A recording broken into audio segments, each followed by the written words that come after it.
LEX Kidney Care is now open. If you're suffering from kidney stones, hypertension, or kidney failure, contact the team at LEX Kidney Care. They specialize in the treatment and management of kidney diseases ranging from prevention and medication to replacement therapy. Whether you need in-office, outpatient, hospital, or dialysis care, they'll coordinate all your kidney care needs and work with your providers. Let the experts at LEX Kidney Care take care of you today. Visit online or call 859-785-3828 for more information.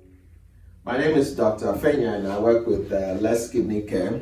Today our topic is going to be on polyuria. Polyuria actually is defined as having a urine volume that is greater than 40 ml per kg body weight in 24 hours. Now polyuria, you can have two forms. You can either have either water diuresis or osmolar diuresis, or you can have a combination of the two. Now, water diuresis basically is due to failure of the kidney to reabsorb or when there is excessive water intake problem.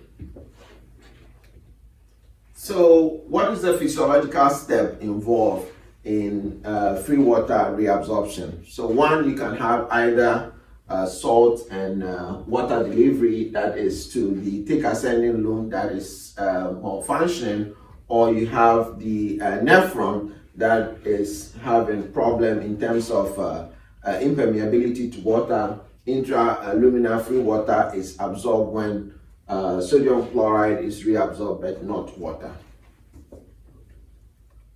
Now, so the other way to look at it is if you have free water that is delivered to the collecting tubules, where it is reabsorbed via the apical aquaporin 2, and also if you have the basolateral aquaporin 3 and 4.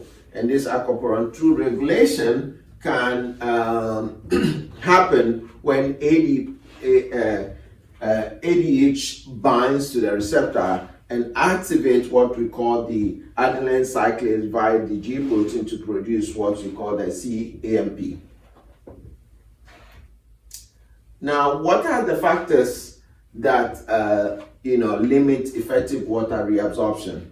One of them is that if you have increased salt and water delivery as a result of poor proximal tubule function, or if you have reduced ADH.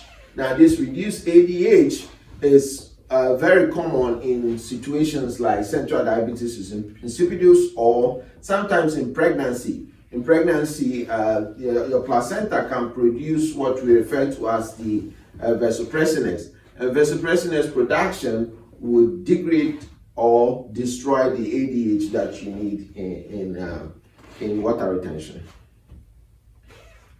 Now, what other factors are there? You can have an abnormal ADH receptors, and this is what we see common in nephrogenic diabetes insipidus.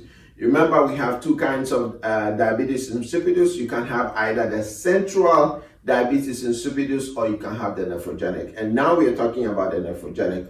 When we talk about diabetes insipidus, I'm going to explain these things in detail, what each one means. And so this defect can also happen because you have a defect in cyclic AMP production. And this is very common in chronic kidney disease or patients with low potassium level like hypokalemia, or high calcium level in hypercalcemia, or patients that are on lithium or democlocycline. Now, what other factors limit water reabsorption? One of them will be because you have problem with the aquaporins to start with. So there could be a mutation in the aquaporin, or there will be downregulation. Downregulation means that you're not producing enough of the aquaporin A2. And the situations like I mentioned earlier, that you can have either hypokalemia, malnutrition, or lithium therapy. Now, the other way this happens if you have loss of medullary concentration gradient. You know, medullary concentration gradient is what helps you to retain water, but if there's defect in it And some of the situations, like we mentioned earlier, chronic poor kidney function, or patients with low potassium, hypokalemia, high calcium level like hyperkalemia or sickle cell disease, or patients that are protein malnourished.